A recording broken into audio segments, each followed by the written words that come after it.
Hello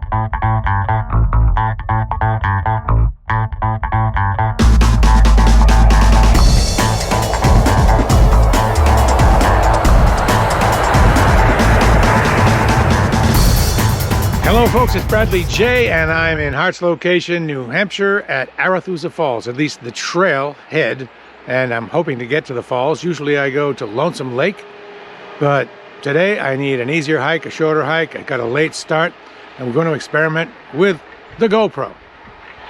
It's going to be head mounted, and now I'm using the handheld device, but I'm going to mount it on the head. It has good stabilization. We're going to test out the stabilization, see how good.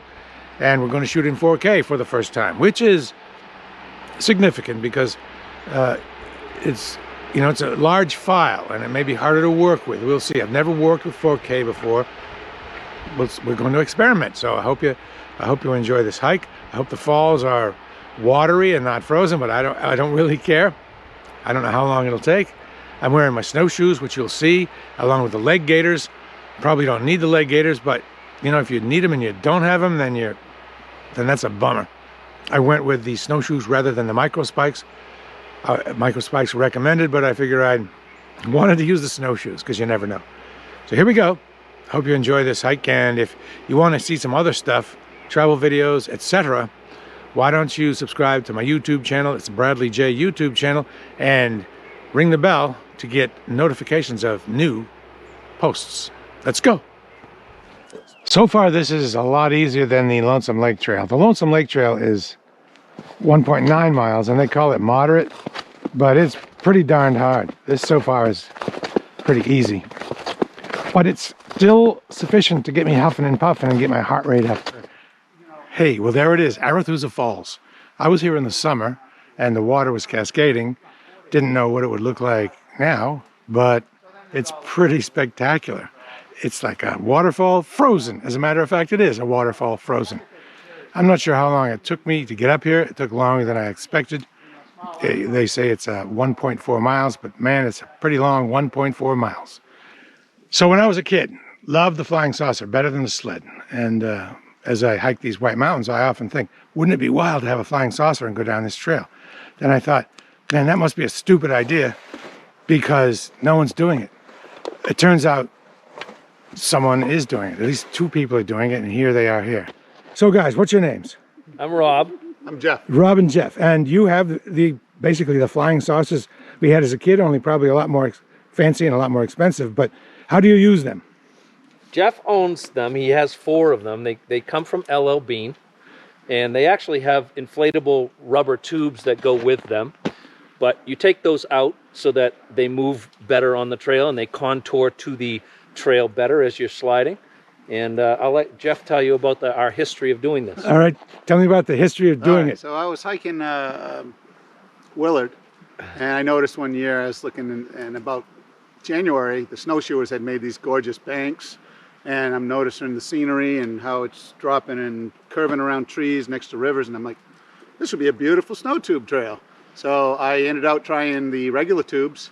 The little ice crystals took those down to flat like nothing, and then I got these, and we've been doing it for the last 5 years. So I got to ask you, do you run into trees? I mean, it must be tough going around the corner. I bet you hit trees all the time, right? Okay, so the first year coming out of here, this is south facing, so the snow was down lower than over at Willard, which is north facing, and there was a log sticking out. That wasn't the first time. And I got kind of going up on that bank a little more than I wanted to, and I had to duck under the log. So that made me say, I got to be a little more careful about this. Right. We've run into a few walls, we've dodged some trees, but we've gotten a lot more careful about it. And we control our speed. Well, number one is to not bother anybody who's hiking. Right. And then number 2 is to not hit our head on a tree. So okay. We've worked on that. Well, good luck, guys. All right. Thank you very much. Nice to talk to you. Yeah. Nice chatting with you. Well, we're going downhill now on the way home, or on the way to the hotel, I should say.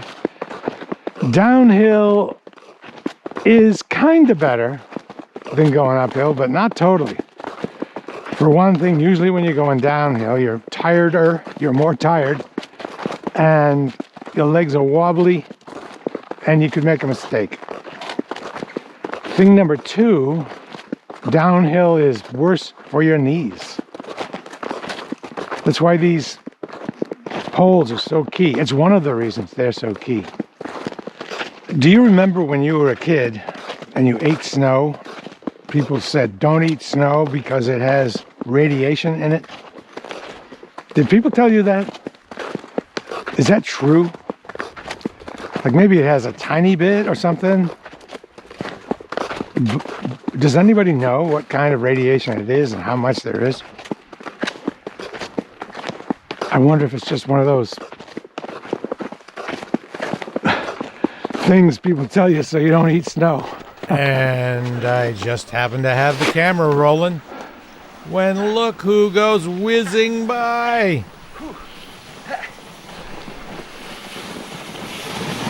Bye, Bradley. Bye.